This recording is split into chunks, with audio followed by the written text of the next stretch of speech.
Hello everyone! Welcome to my channel. Ayan guys, tingnan nyo ang kanilang punlang upo. Ang lulusog na at ang lalaki niya. Grabe, kakatuwa naman. Actually, itatanim na to. Ayan. Nire-ready na nila yung lupang pagtataniman nila. Ganyan siya kadami. Ilang tray to Siguro mga nasa 20 tray. Itatanim nila yung tiyan. Ayan. At tingnan nyo guys dito, malinis na. Ito na yung ginawa nila. Tambayan habang binabantayan or tatanim nila itong kanilang upo. Diba? Ganda ng kanilang ginawang upuan. Puntahan natin dito yung kanilang ginawang upuan at higaan. Habang nagpapahinga sila, mahigaan sila dito. Di ba? Ganda ng kanilang pwesto. At dito naman ay, dito nila itatanim yung upong kanilang pinula. Tapos dito sa kabila, mais. Ayan guys. Nakikita niyo yung mga nagtatanim ng mais ganyan. Ganyan yung pagtatanim ng mais dito. Ayan. Ang tawag dyan ay Armalite. Ganyan yung pagtatanim dito. Tapos doon sa kabila, nagtatraktura. Or may tawag dyan sa isang pangpino ng lupa. Hindi ko lang malaman kung ano yun. Tawag nun. Ayan. Ganyan yung pagtatanim ng mais dito. Eto medyo maluwag yung taniman pala nila dito ng ng upo. Tapos doon sa kabila guys, mais at upo. Napapagitnaan yung mais. Ayan. Ganyan siya kaluwag sa kanila. May nakita ko ditong nakabitin. Ayan, tingnan nyo. May saging. Alam niyo ba kung nasaan lang yan? Andito lang yan sa puno ng mangga. Ayan. Habang nagpapahinga sila at kapag nagutom sila, meron silang kakaining saging. Andito yung mga motor dito, mga nakaparada. Dito lang yan sa manggahan. Ayan. Eto na everyone, nag-start na silang magulis or lagyan ng guhit tong lupa para pantay yung pagtanim nila ng upo hanggang dun sa dulo. At ayan guys, ayun siya yung tagagulis dito. Ayan, medyo malayo na siya. Hanggang dun sa dulo, kaya medyo maluwag yung tataniman nila dito ng upo. Ayan, may mga palatandaan siya kung saan niya mag-start maggulis or magguhit. Ayan. So bukas, ang tanim nila ng upo. Ito yung manggahan dito sa bukid. Ayan, hanggang doon yung guys sa kalsada. Ito yung tataniman ng upo or mais. Di ko lang sure kung anong tatanim dito sa part na to. At yan, tingnan nyo. Maganda na yung tubo ng upo. Actually, may na yan. May mga bulaklak na yan. Tapos yung mais, tingnan nyo yung mais. Malalaki na. Yan, malayo. Malayo yung hangganan or dulo ng tinataniman nila. At sa kabila, nagtatanim sila ng mais. Kanyan. Upuan natin to guys. Ayan, ito yung ginawa nila upuan. Diba? Mag-try nating upuan. Pwede ka pa nang matulog dito eh. Ayan oh. Wow, sarap ng hangin. Time check, 2:30 PM. Ayan guys, nagpapatubig na sila dito. Dito sa tataniman ng upo para bukas tanim na lang. Tapos doon nagugulis doon yung isang traktura. Ayun. Nagugulis siya doon. Ayan sila. Nagpapatubig sila hanggang doon sa dulo. Ayan. Pinapatubigan nila ngayon para bukas ay tanim na lang. Tapos yung tubig galing niya doon sa makina. Saan? Dalawa lang sila yung nagpapatubig dito. Ito yung ginulis kanina or ginuhitan. Tapos, ang gawa nila, pinapatubigan nila yung guhit para madiligan agad yung tatanim bukas. Yan muna yung update ngayon. At yan guys, yung nagsusupply ng tubig doon sa tinataniman nila ng upo.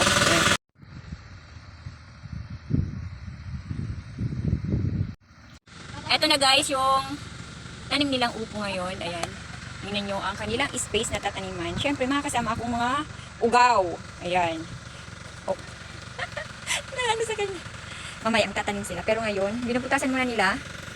Ayan, binubutasan muna nila para madaling itanim yung kanilang upo. Tapos doon pala sa dulo guys, may nagtatanim din nyo. Ayun, mga nagtatanim din doon.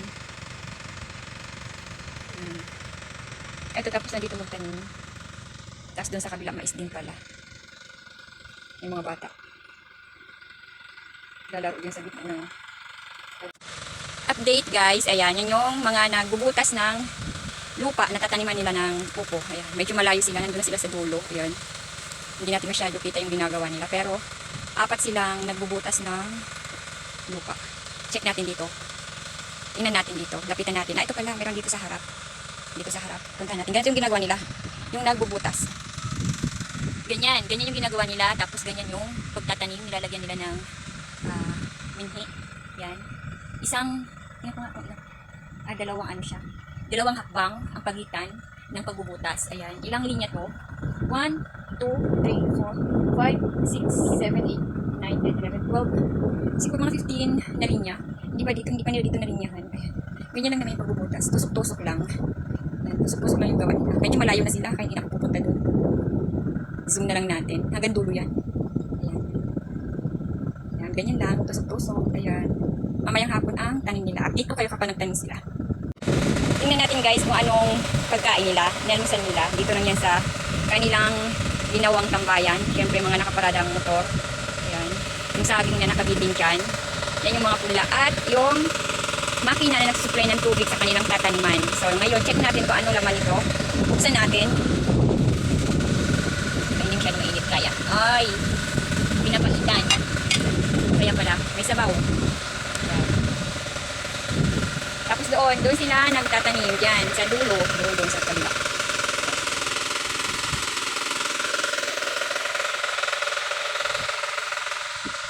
Ang kanilang mga dito na nandito na tayo ngayon sa tinataniman nilang upo. Ayan, tinan nyo. Mano-mano yung pagtatanim nila. Yan. Diba? Ilan sila? Anim sila magtatanim. Ganito yung pagtatanim nila. Ayan dito. Diba? Ayan. Tapos magdidili ang asawa. Ayan sila. Magtatanim sila doon.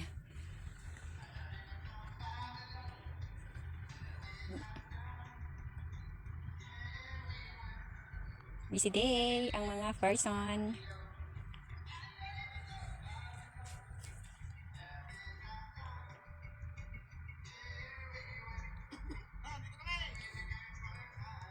Dito kami nagtatanim ng upo.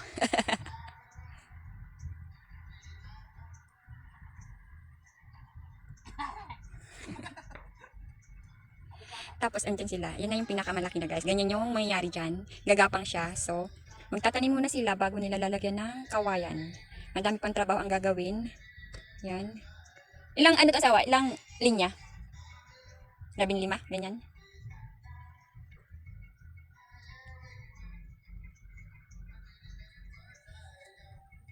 Ang cute ng kanilang binhi guys. Ito. Diniligan nila para matanggal yung yung ugat. Binubunot nilang to. Ganyan sila dyan.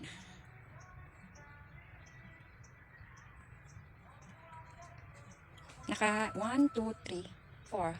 4 na linya pa lang sila. Hanggang doon sa pinakadulo sila. Grabe. Tapos ang init-init na. Time check, 2 p.m. Ayan, hanggang mamaya sila nyan. Grabe, ang init-init na gawa nila. After nang itanim, didiligan nila. Ayan, ganyan yung gawa nila. Dapat pala may tagasunod na tagadilig. Awa, tanim ka, tapos may tagadilig. Para diretso yung gawa. Naka-4 na pala sila linya.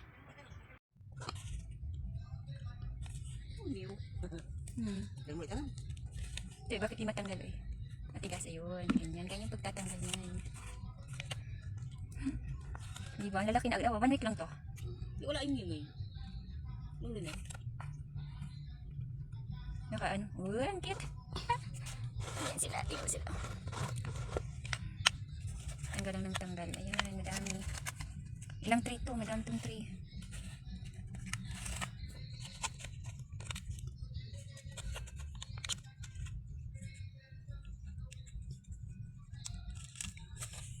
Ganyan mo nga muna asawa. Tapos picturean ko. Angat mo lang. Okay. Andito na naman ako guys. Ayan. Alam niyo ba, may dala akong merienda para sa mga nagtatanim ng upo. Andun sila mga nagtatanim. Ayan. Ito yung dala ko. Ayan. Ang tawag dyan ay masikoy. Correct me if I'm wrong. Masikoy. Yan. Yan yung masikoy daw. Ang laman yan ay ano ba yun? Yung palitaw. Yan. Mamaya pakita ko sa inyo. Masikoy. Kinukuha ni Gisawa ang kanyang mga binhi. Nadiling dun sa tataniman. Ayan. Dumikit na sa lupa. Maugat na. Maugat na sila. Madami pa. Ilang tray pa lang kinuha. 1, 2, 3, 4. 4 na tray pa lang yung nababawas dyan. Ang gaganda ng kanilang ang kanilang binhi. Wow. Yung laman. Tingnan yung laman. Tapos yung iba dumikit sa sa kaldero. Parang para kasing peanut butter yung pakain ni ate. Yan, ito yung laman niya. Kasi ito, hindi dapat na, po yun. At yung merienda natin, ang masikoy. Yan. Palitaw siya. Tingnan natin.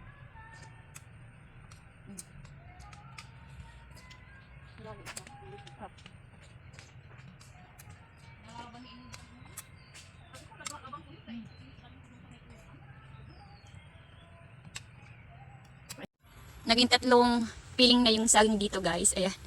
Kita nyo ba? Siguradong hindi ka magugutom dito habang nakatambay sa lilim ng puno ng mangga. Ayan, may mga doyan din dito. At At ayun na nga guys, naitanim na nila lahat. Ayan, ito yung diretsong ginulis nila. Tapos yung mga binutas, ayan. At syempre, may mga tanim na. Ganyan siya, kalawak. Hanggang doon niya sa dulo at dito. Tingnan nyo. Ayan, hanggang dyan sila. Nandito ako ngayon sa bukid. Tingnan nyo naman, no? Mga nakatanim na sila. Ayan. At ang sunod nila niyan ay lalagyan ng kawayan. Ang panahon natin yun ay medyo makulimlim.